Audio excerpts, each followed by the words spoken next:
First story. OP caught his boyfriend cheating with another girl, so he lashed out and kicked both of them out. Then, his boyfriend went to OP's father and falsely claimed that OP had cheated on him. His delusional father disowned OP without even listening to his side of the story. Now, he wants to reconcile after learning the truth. Quick edit. I forgot to mention this was a throwaway, as my ex actively uses Reddit and loves these kinds of stories.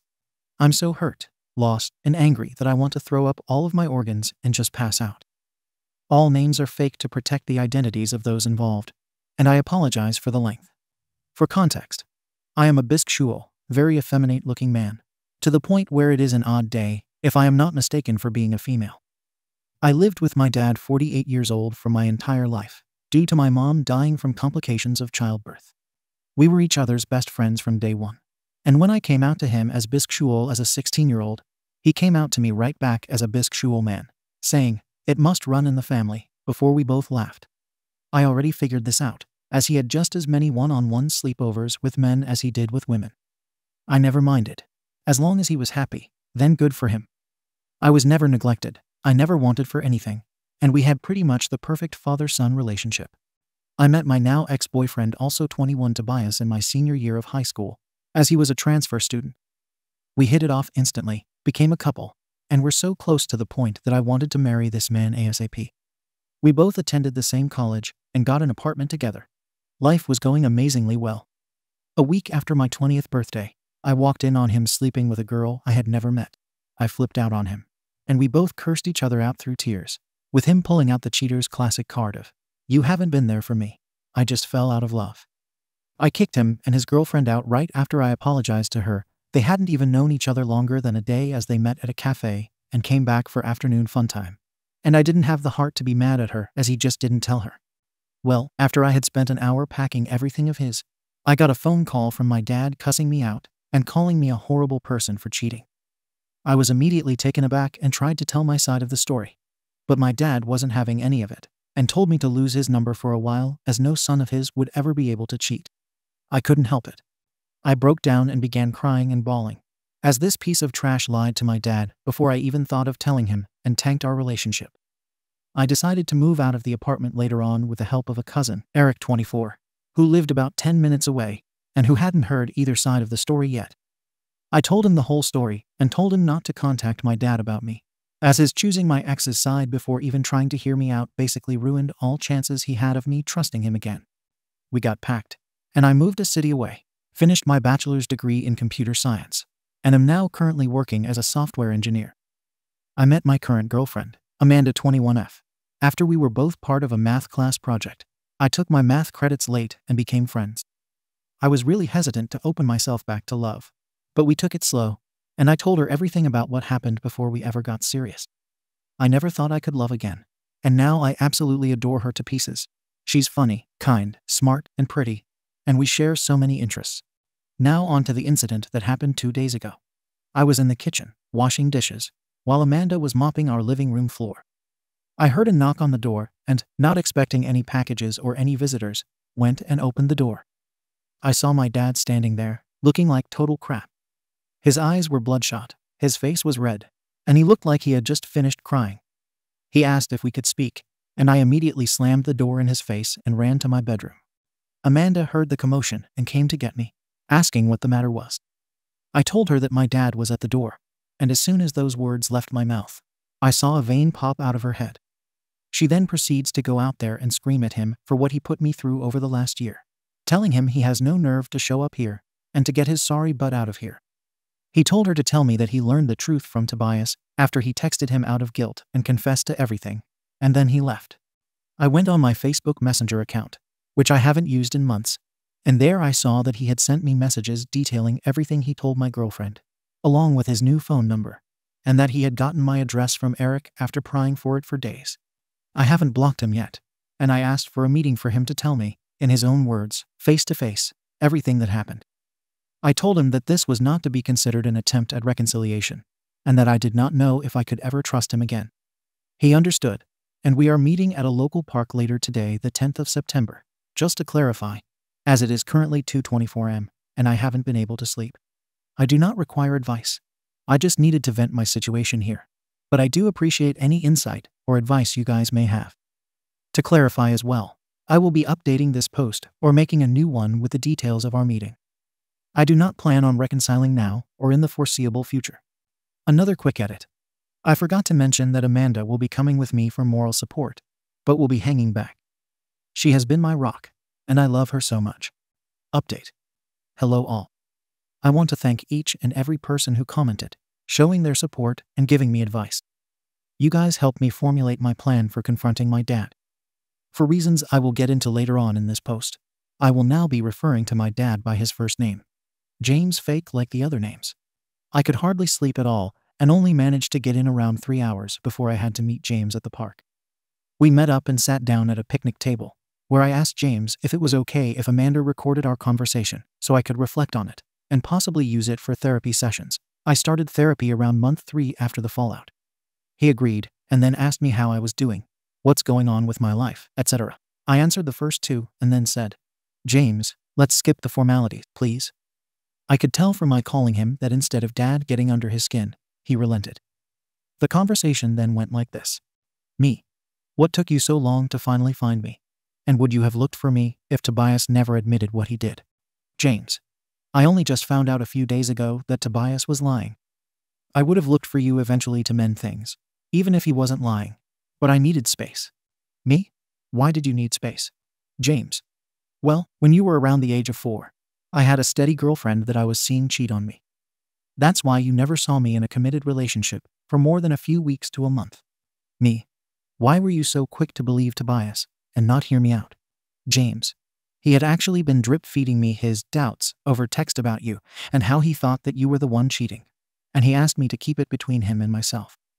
I figured that if you were actually cheating, and I confronted you with no evidence, you would just lie and pass it off, because that's what my ex did before I had solid proof.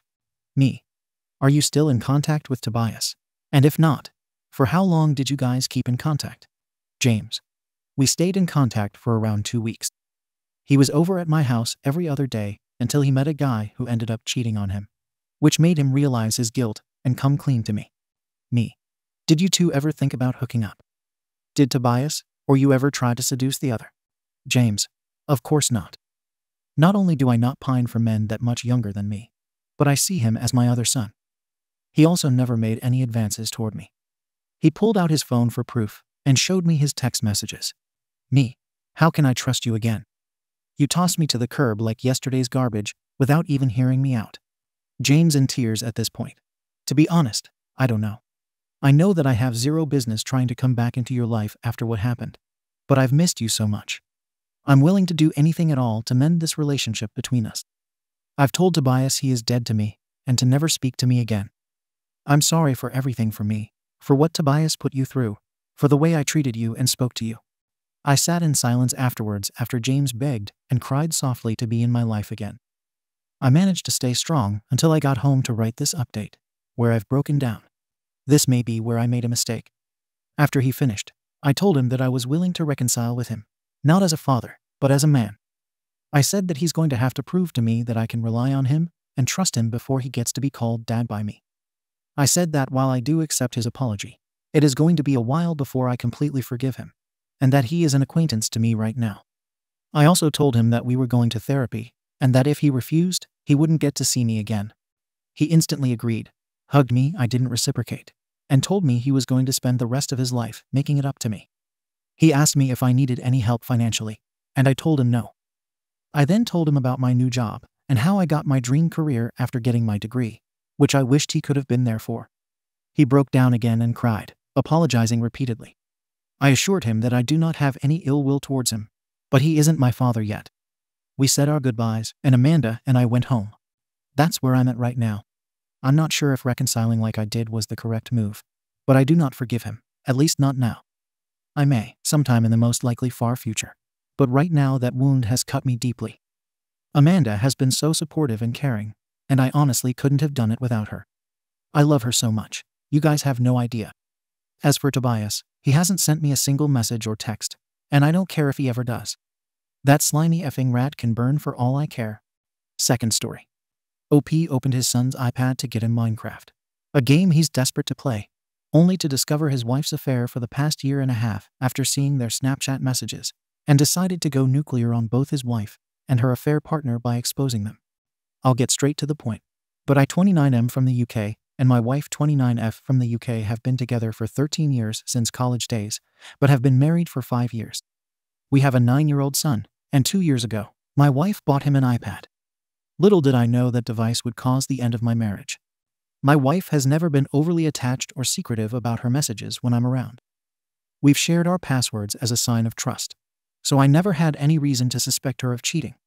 My son asked me to buy him Minecraft, so I said sure. So I went onto the App Store, and in the Today tab, there was a section called iPad Essentials, and Snapchat was there. I thought it was strange for an 8-year-old to have Snapchat. I asked my son why he has Snapchat, but he didn't know what Snapchat is. Maybe he accidentally downloaded it. Curiosity struck me, so I opened Snapchat, and I think you can guess the rest. My wife made a Snapchat account, which is 1.5 years old, on my son's iPad, and added one guy, who we will call JRC Hole because it rhymes with his actual name. Regrettably, I lack concrete evidence of their explicit communication. All I have evidence is JRC Hole on my son's iPad, plus the fact that Snapchat's messages and images vanish within 24 hours. Contemplating the notion of impersonating my wife and reaching out to JRC Hole on Snapchat briefly crossed my mind. However, I swiftly discarded the idea, wary that my wife might have JRC Hole listed in her contacts on her iPhone. Such an action could potentially raise suspicion about why she would be simultaneously messaging him from 2 separate devices. Despite this, I opted to leave the Snapchat app and remove any traces that I found when I opened it. Moving forward, I downloaded Minecraft onto my son's iPad. Following that, I took a moment to peruse my wife's Instagram, searching for any traces of connection with JRC Hole, but found none. However, a different story unfolded on Facebook, where I uncovered that she indeed followed him. Thankfully, his profile was publicly accessible, affording me a glimpse into his life and how it could assist my nuclear option. Notably, his online presence featured images suggestive of a wife and 2 children. Furthermore, it appeared that his primary hobby revolved around hiking, as evident from the catalog of pictures captured amidst his various hikes. In case I wanted to go nuclear, I found his wife and his parents' Facebook profiles. So, Reddit people, I need help with an endgame plan. Do I go completely nuclear and be a complete RC hole and try to ruin my wife and JRC Hole lives by exposing them to everyone? I studied sociology and psychology for A-levels years ago, and I don't want to create a toxic environment for my son. So what should be done? Update. Hello everyone. Please note that not much has advanced from my previous post, and this will be a slow process. However, I will document as much as I can. Initially, I extend my sincere appreciation for the guidance and advice I've received previously. While I will acknowledge the assistance I received, I regret not giving acknowledgement to the few individual contributors who helped me. Should you wish for credit, kindly inform me, and I will promptly edit my post. Before I continue with this update, I would like to clarify 2 minor points. Firstly, I'm from the UK, and of course the educational system isn't the same as the US educational system. Some Americans were confused as to why I spent 2 years in college, and to simply put it, college in the UK is basically high school in the US. You spend 2 years in college before deciding whether you want to go into employment, do an apprenticeship, or go to university. The world isn't resolved around the US. Secondly, a Reddit user asked why I didn't show any kind of heartbreak or upset, and to answer this question, I felt more anger. Hence why I want to take a nuclear approach, but I need to plan ahead. Moving on to the update. Following a recommendation from a Reddit user, I decided to view my son's screen time activity. Upon review, I discovered that, on average, she spent approximately 20 minutes per day on Snapchat, according to data available up to March 4th. However, it's worth noting that screen time statistics may not be 100% accurate. Another Reddit user recommended that I acquire the services of a private investigator, and thus, I followed through with their suggestion. Although it entails a significant financial investment, I am hopeful that the investigator will provide vital evidence to prove my wife's infidelity, which I intend to present to legal counsel upon initiating divorce proceedings. Also, it's worth noting that the UK justice system doesn't really care about infidelity when it comes to divorce. However, I want primary custody of my son, so adultery will be considered. Finally, another Reddit user told me to see if JRC Hole on my wife's phone contacts her. But unfortunately, I haven't had the time to go through her phone. In preparation, I've drafted 2 plans that I could use against my wife. Plan 1. Going fully nuclear, showing evidence to everyone of my wife's infidelity.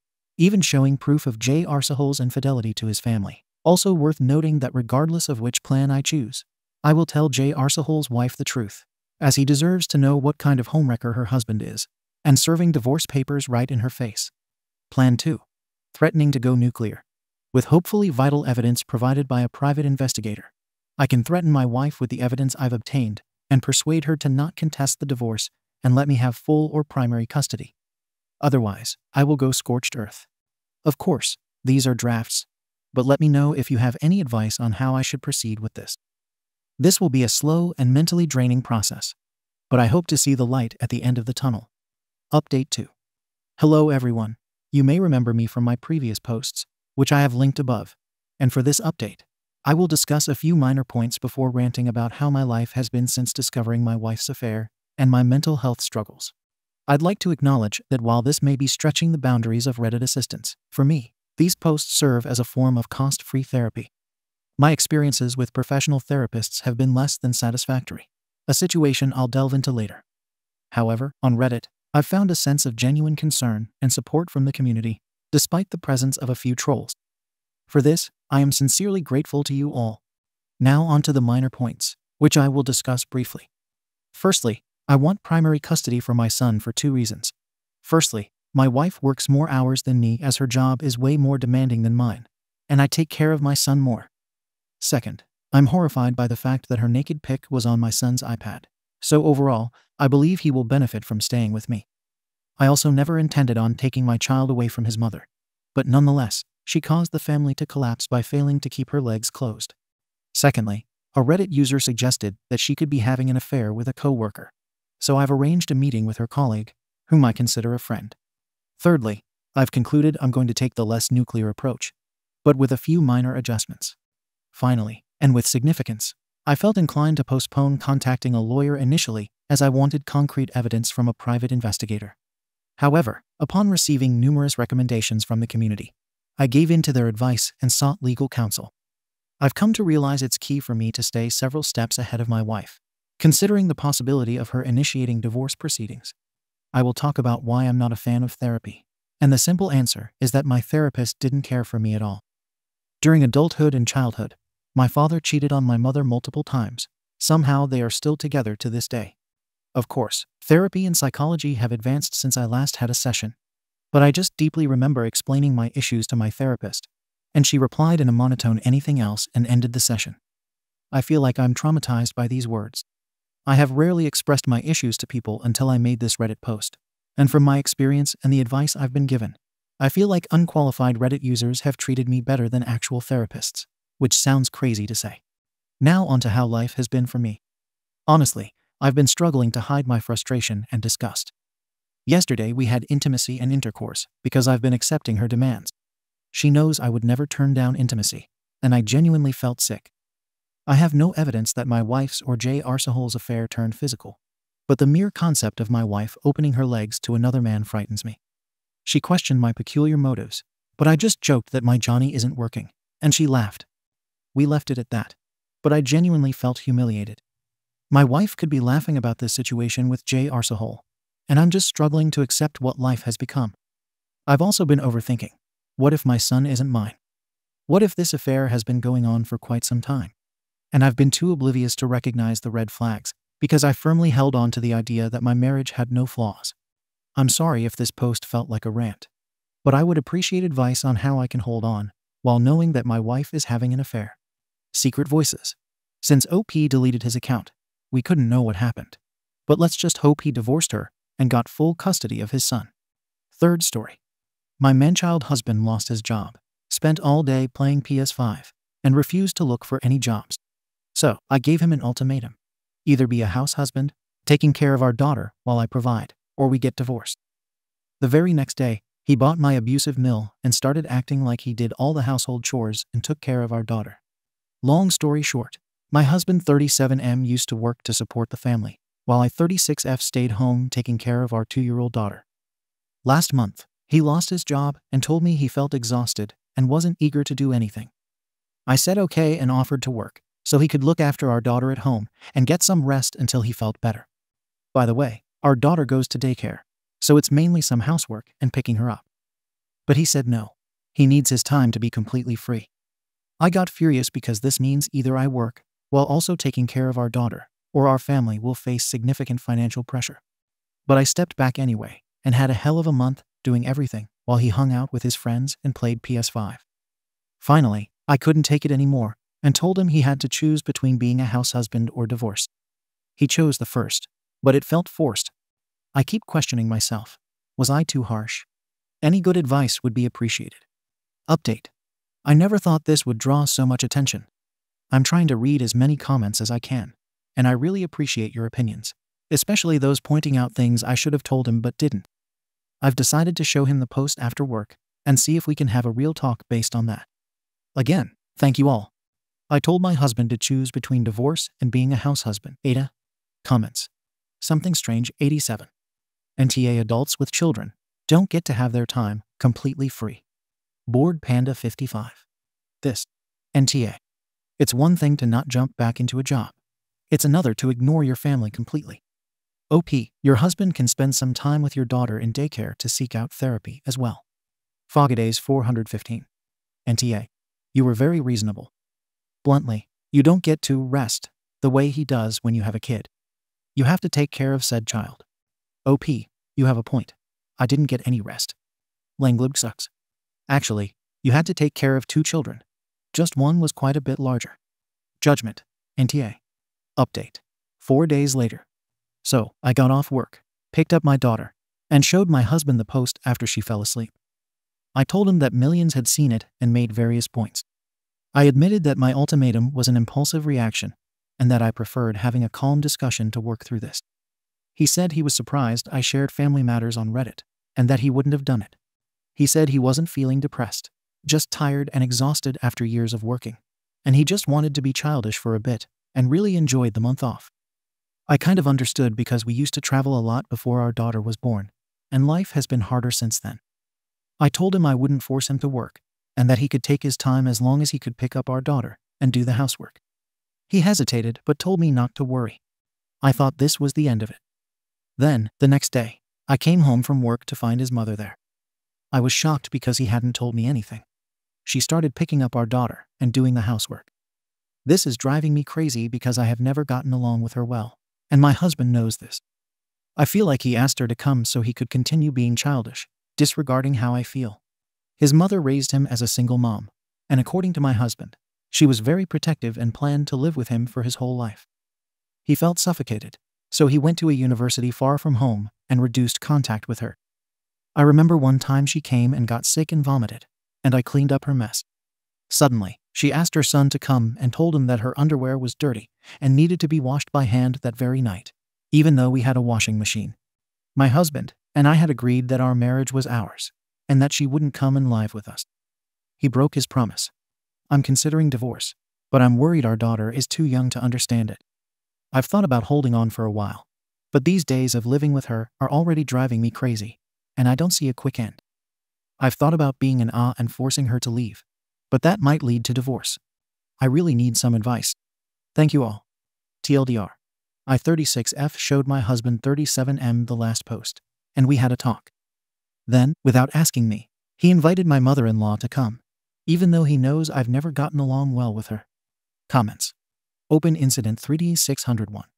The best news is that your daughter is so young that once you get through the transition, she will just grow up with you two being divorced. My biological parents divorced when I was 2. I have no memory of them ever being together. OP. This helps me a lot. Thank you for your words. 13 surgeries.